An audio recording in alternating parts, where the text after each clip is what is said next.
નમસ્કાર દર્શક મિત્રો, મિસ્ટર ગુજરાત ન્યૂઝમાં આપનું સ્વાગત છે। અબડાસા તાલુકામાં વિકાસના દાવાઓ વચ્ચે મંજલથી રાયજર જોડતો મુખ્ય માર્ગ આજ પણ ખરાબ હાલતમાં।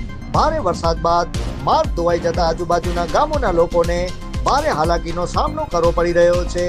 અંતરિયાળ વિસ્તારોને જોડતો આ માર્ગ તૂટી જતા ખાસ કરીને ખોડકી, રાયતંજર, મંજલ, જારવાડ, કાયજાર ગામના લોકોનો આવા જવાનો રસ્તો ઠપ થઈ ગયો છે।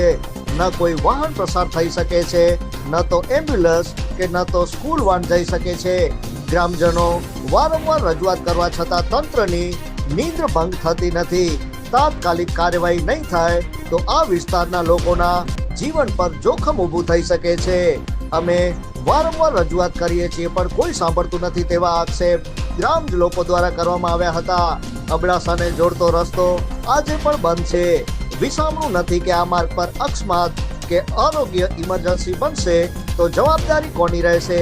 કચ્છ જિલ્લા તંત્ર અને રસ્તા વિભાગના અધિકારીઓ પાસેથી લોકોને એક જ પ્રશ્ન છે કે અમે કેટલા દિવસ રાહ જોઈશું?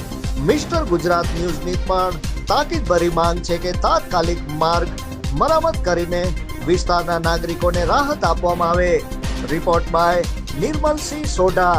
જોતા રહો મિસ્ટર ગુજરાત ન્યૂઝ, સત્યતાની સાથે સ્પષ્ટ વાત।